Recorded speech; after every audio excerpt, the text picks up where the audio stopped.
नमस्कार। फिरोज़ गांधी कॉलेज हिंदी विभाग द्वारा संचालित ऑनलाइन कक्षाओं में आपका स्वागत है। मैं हूं डॉक्टर संतोष पांडे।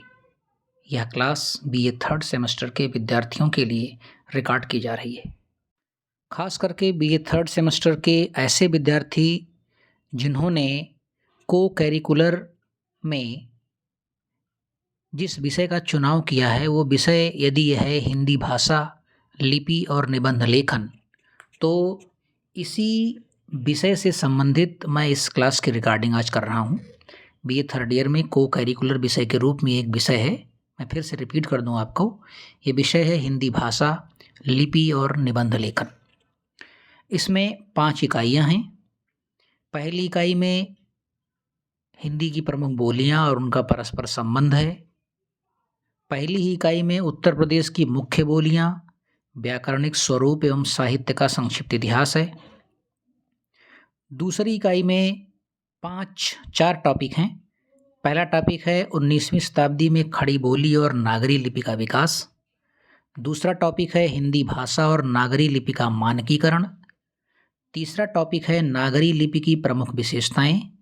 चौथा है मानक हिंदी स्वरूप तथा व्याकरणिक संरचना। इकाई 3 की बात करें तो यहाँ पर 3 टॉपिक हैं। पहला है स्वतंत्रता आंदोलन के दौरान राष्ट्रभाषा के रूप में हिंदी का विकास। दूसरा टॉपिक है भारतीय संघ की राजभाषा के रूप में हिंदी का विकास। और तीसरा टॉपिक है हिंदी भाषा का वैज्ञानिक और तकनीकी विकास। अंतिम और 5वीं इकाई ये लघु निबंध लेखन की है। इसमें लगभग 500 शब्दों में आपको कोई एक निबंध लिखने के लिए आएगा और वो आपको लिखना होगा। तो मैं इकाई 1 से लेकर के इकाई 4 तक की बातें करूँगा और प्रत्येक इकाई के महत्वपूर्ण प्रश्नों और उनके उत्तरों पर हम लोग चर्चा करेंगे अपनी इन आगामी क्लासेस में। आज फ़िलहाल मैं जिस क्लास के लिए ये रिकॉर्डिंग कर रहा हूँ वो टॉपिक होगा हिंदी की प्रमुख बोलियाँ और उनका परस्पर संबंध। यानी हिंदी की कौन कौन सी ऐसी प्रमुख बोलियाँ हैं वो बताएंगे हम लोग, और फिर बाद में ये देखेंगे कि इन बोलियों का आपस में संबंध किस प्रकार से बनता है। तो इस क्वेश्चन पर बात करेंगे। पढ़ने पढ़ाने का अंदाज वही रहेगा। मैं यहाँ से कुछ नोट्स दूंगा, उसे आप लिखेंगे, पढ़ेंगे, 1-2 बार हमारे इस वीडियो को लेक्चर को सुनेंगे और 1-2 बार अपना जो नोट्स बनाया है उसे लिखेंगे, तब आपका काम हो जाएगा। और ध्यान रहे कि ये जो को करिकुलर सब्जेक्ट है हिंदी भाषा, लिपि और निबंध लेखन, यह आपके जो फाइनल एग्ज़ाम होते हैं उसमें इसके सारे अंक जुड़ते हैं। इसलिए ये एक सरल और सस्ता विषय है लेखन और पढ़ने की दृष्टि से, लेखन और पाठन की दृष्टि से। तो अगर आप ज़रा सा भी दिमाग लगाएंगे तो इसमें बहुत अच्छा नंबर आपको मिलेगा और आपकी मेरिट बहुत अच्छी बनेगी, ऐसा हमें पूरा विश्वास है। तो चलिए, हम जिस आज पहले क्वेश्चन पर बात करेंगे, पहले वो आप क्वेश्चन लिख लीजिए कि हम किस क्वेश्चन पर बात करेंगे। हिंदी की प्रमुख बोलियां और उनका परस्पर संबंध, ये डाल दीजिए आप मुख्य हेडिंग, हिंदी की प्रमुख बोलियां और उनका परस्पर संबंध। कुछ एक आध बातें हम समझ लेते हैं पहले इस क्वेश्चन को करने के लिए। देखिए, आपको सबसे पहले अपनी कुछ स्थापनाएं रखनी है। सबसे पहली स्थापना इस क्वेश्चन को करने के लिए आपको यह रखनी है कि हिंदी जो भाषा है उसकी 5 उपभाषाएं हैं। तो उन 5 उपभाषाओं के बारे में आपको बताना है कि वो कौन कौन सी हैं। फिर प्रत्येक उपभाषा की अलग अलग बोलियां हैं और इन बोलियों की कुल संख्या है 18। यानी हिंदी की 5 उपभाषाएं और उन 5 उपभाषाओं की सम्मिलित रूप से कुल बोलियों की संख्या 18। पहले तो आपको ये दोनों चीज़ें बतानी है कि वो 5 उपभाषाएं कौन कौन सी हैं, फिर प्रत्येक उपभाषा की वो 18 बोलियां कौन कौन सी हैं। इतना बताने के बाद आपको प्रत्येक उपभाषा की बोलियों के आपस के जो संबंध हैं उनके बारे में बात करनी है और इस तरह से ये सवाल समाप्त हो जाएगा। यानी इस सवाल का जो उत्तर हम लोग पूरी तरह से दे चुके होंगे अगर आपने इतनी बातें कर ली तो चलिए, सबसे पहले हम अपनी पहली बात करते हैं कि हिंदी एक भाषा है, उसकी 5 उपभाषाएं हैं। तो ऐसा करके आप लिखेंगे, एक नोट्स में दे रहा हूँ, इस तरह से लिखेंगे आप कि हिंदी भाषा की 5 उपभाषाएं हैं। यानी हिंदी भाषा का जो वर्गीकरण किया गया है वो 5 उपभाषाओं में किया गया है। तो आपने लिखा कि हिंदी भाषा की 5 उपभाषाएं हैं। कौन कौन से लिख लीजिए। नंबर 1 2 3 4 5 डाल करके नंबर 1 लिखिए राजस्थानी। राजस्थानी। नंबर 2 लिखिए पहाड़ी। नंबर 3 लिखिए पश्चिमी हिंदी। नंबर 4 लिखिए पूर्वी हिंदी। और नंबर 5 लिखिए बिहारी। तो ये 5 उपभाषाएं हो गई हिंदी की, राजस्थानी, पहाड़ी, पश्चिमी, पूर्वी और बिहारी। अब हमें बताना है कि इन 5 उपभाषाओं की अलग अलग बोलियां कौन सी हैं, ये लिखना है हमें। तो सबसे पहले आप लिखेंगे, एक छोटी सी हेडिंग डाल देंगे, राजस्थानी हिंदी की प्रमुख बोलियों के नाम। ऐसा करके आप डालेंगे हेडिंग एक, राजस्थानी हिंदी की प्रमुख बोलियों के नाम।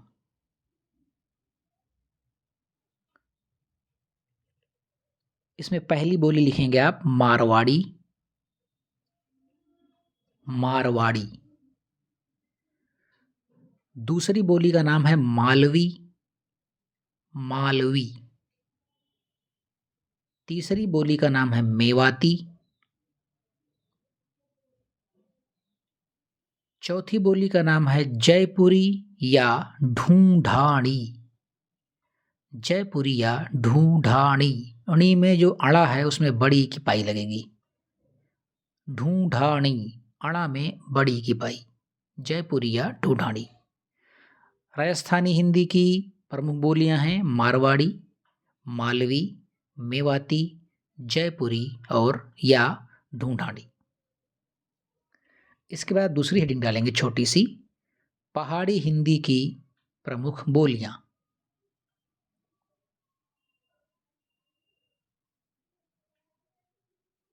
इसमें पहली लिखेंगे कुमायूनी और दूसरी लिखेंगे गढ़वाली। कुमायूनी और गढ़वाली। फिर हम अब तीसरी हेडिंग डालेंगे पश्चिमी हिंदी की प्रमुख बोलियां।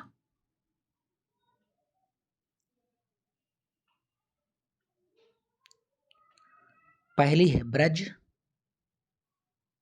ब्रज। दूसरी है कन्नौजी। तीसरी है बुंदेली। चौथी है कौरवी या खड़ी बोली। कौरवी को ही खड़ी बोली कहते हैं, कौरवी या खड़ी बोली। अगली है हरियाणवी। हरियाणवी, हरियाणा से बना है, हरियाणवी। और अंतिम बोली है इसकी दक्षिणी। एक बार फिर से मिला लेते हैं, पश्चिमी हिंदी की बोलियां ब्रज, कन्नौजी, बुंदेली, कौरवी या खड़ी बोली, हरियाणवी और दक्षिणी। अब अगली एक छोटी हेडिंग डालेंगे आप, पूर्वी हिंदी की बोलियां। पूर्वी हिंदी की बोलियां 3 बोलियां हैं। पहली है अवधी, दूसरी है बघेली, तीसरी है छत्तीसगढ़ी। एक बार मिला लेते हैं, पूर्वी हिंदी की 3 बोलियां हैं, अवधी, बघेली, छत्तीसगढ़ी। अब आते हैं हम अपनी अंतिम उपभाषा बिहारी की तरफ। बिहारी की 3 बोलियां हैं। आप डालेंगे हेडिंग बिहारी हिंदी की बोलियां। पहली है भोजपुरी। भोजपुरी। दूसरी है मगही, मगही, मगही। और तीसरी है मैथिली। बिहारी हिंदी की 3 उपबोलियां हैं, भोजपुरी, मगही और मैथिली। इस प्रकार से हमने अपनी पहली स्थापना रख दी कि हिंदी की 5 उपभाषाएं हैं, राजस्थानी, पहाड़ी, पश्चिमी, पूर्वी और बिहारी। और इन 5 उपभाषाओं की कुल 18 बोलियां हैं उन 18 बोलियों के नाम हमने लिख दिए हैं। मैं एक बार रिपीट कर दे रहा हूँ, सारे 18 के 18 हैं, आप एक बार मिला लीजिए। मारवाड़ी, मालवी, मेवाती, जयपुरी या ढूंढाड़ी, कुमायूनी, गढ़वाली, ब्रज, कन्नौजी, बुंदेली, कौरवी या खड़ी बोली, हरियाणवी, दक्षिणी, अवधी, बघेली, छत्तीसगढ़ी, भोजपुरी, मगही और मैथिली। इस तरह से हमने लगभग एक खंड अपना पूरा कर लिया है इस सवाल का। अब अगले पायदान पर हम चलेंगे और ये देखेंगे कि ये जो आपस में बोलियां हैं, इनका आंतरिक संबंध कैसा है, इनका परस्पर संबंध किस प्रकार से परिभाषित होता है, इतनी बात करेंगे और इस सवाल का उत्तर हमारा समाप्त हो जाएगा। अब आप एक नई हेडिंग डालेंगे, हिंदी की बोलियों में अंतर संबंध। हिंदी की बोलियों में अंतर संबंध। और अब इसमें लिखेंगे, हिंदी की बोलियां होने के कारण, हिंदी की बोलियां होने के कारण इनमें हिंदी के से सामान्य लक्षण सर्वाधिक हैं। हिंदी के से या हिंदी जैसे सामान्य लक्षण सर्वाधिक हैं। ये सभी बोलियां संस्कृत की संतानें हैं। ये सभी बोलियां संस्कृत भाषा की संतानें हैं। और एक खास बात यह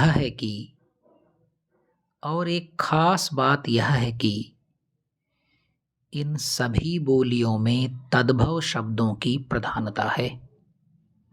और एक खास बात यह है कि इन सभी में तद्भव शब्दों की प्रधानता है।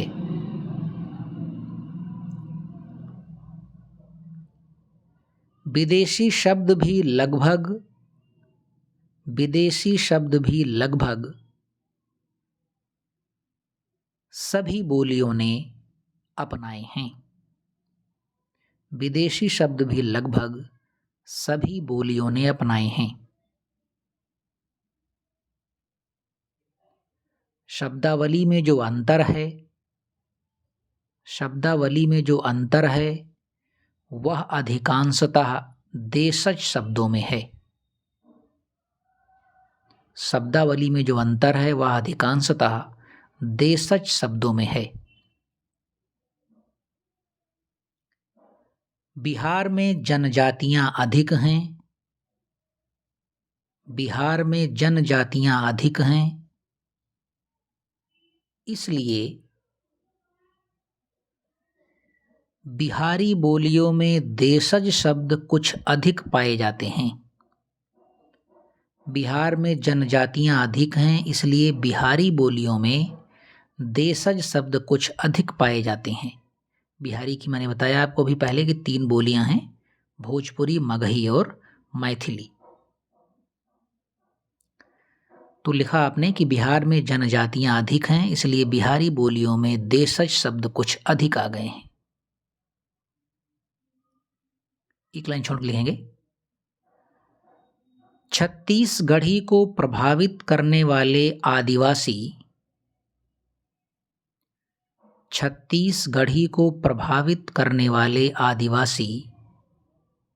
अलग जनजाति के हैं।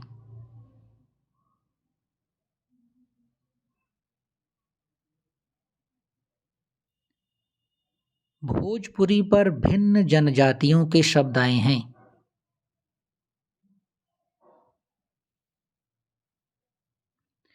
भोजपुरी पर भिन्न जनजातियों के शब्द आए हैं।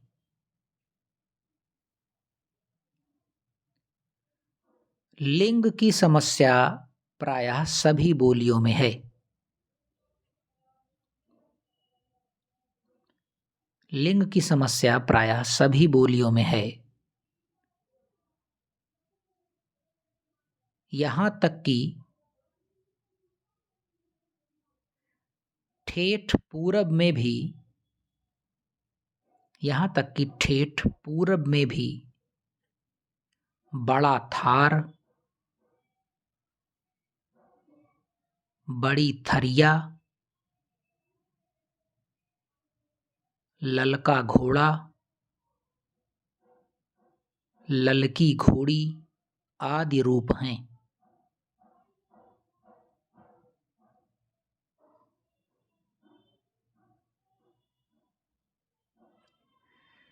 सर्वनामों में तो आश्चर्यजनक समानता है। सर्वनामों में तो आश्चर्यजनक समानता है। मैं, हम, तुम, तू, ऊ, वा में उच्चारणगत अंतर है।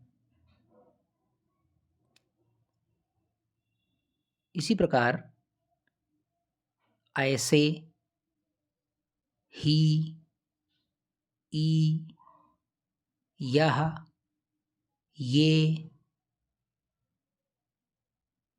को, कौन, जो, सो, कोई, कोऊ, कुछ, किछु, कुछु में उच्चारण भेद भले ही हों, परंतु इनकी बोधगम्यता में कोई अंतर नहीं पड़ता। उच्चारण भेद भले ही हों, परंतु इनकी बोधगम्यता में कोई अंतर नहीं पड़ता।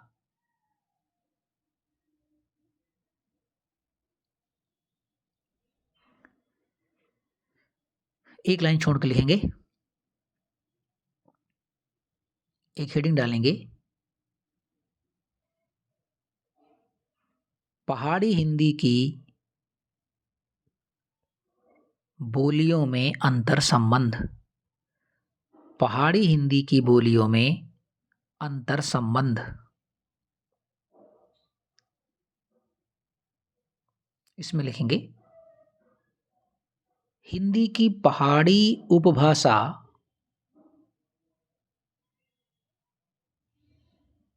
में दो बोलियां हैं, गढ़वाली और कुमायूनी। हिंदी की पहाड़ी उपभाषा में दो बोलियां हैं, गढ़वाली और कुमायूनी, जिनका परस्पर घनिष्ठ संबंध है।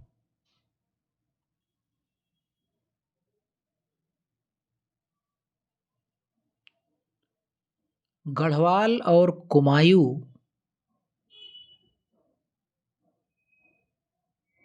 गढ़वाली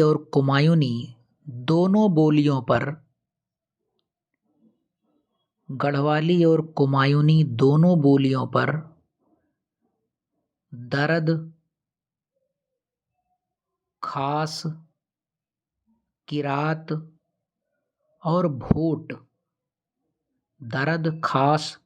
और भोट आदि नाना जातियों की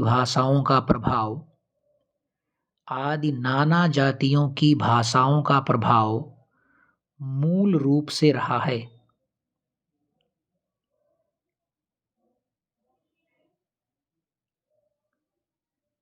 उत्तर प्रदेश के अंतर्गत होने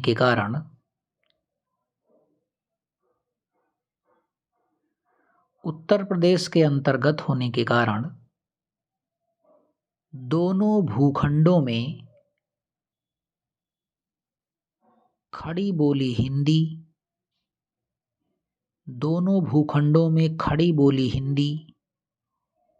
या कौरवी का प्रभाव भी बढ़ता रहा है। उत्तर प्रदेश के अंतर्गत होने के कारण दोनों भूखंडों में खड़ी बोली हिंदी या कौरवी का प्रभाव भी बढ़ता रहा है। दोनों पहाड़ी बोलियां ओकार बहुला हैं। दोनों पहाड़ी बोलियां यानी कुमायूनी और गढ़वाली, ये दोनों क्या हैं? ओकार बहुला हैं। दोनों पहाड़ी बोलियां ओकार बहुला हैं। तो मैंने अपनी कुछ स्थापनाएँ रखी। सबसे पहले आपको ये बताया कि हिंदी की 5 उपभाषाएँ हैं, राजस्थानी, पहाड़ी, पश्चिमी, पूर्वी और बिहारी। इनकी 18 बोलियाँ हैं, मारवाड़ी, मालवी, मेवाती, जयपुरी या ढूंढाड़ी, कुमायूनी, गढ़वाली, ब्रज, कन्नौजी, बुंदेली, कौरवी या खड़ी बोली, हरियाणवी, दक्खनी, अवधी, बघेली, छत्तीसगढ़ी, भोजपुरी, मगही और मैथिली। इसके बाद मैंने एक अलग से हेडिंग ली, क्या अभी लास्ट वाली जो हेडिंग ली थी कि जो पहाड़ी है उसकी बोलियों में किस प्रकार से अंतर संबंध है। तो आप इस क्लास को मैं यहीं पर समाप्त करूँगा। आप इस क्लास को पढ़ें लिखें, अपना नोट्स बनाएं और याद करें। इसका जो शेष भाग है वो आपको एक अगली रिकॉर्डिंग में मिलेगा। तब तक के लिए आपसे विदा लेता हूँ। नमस्कार।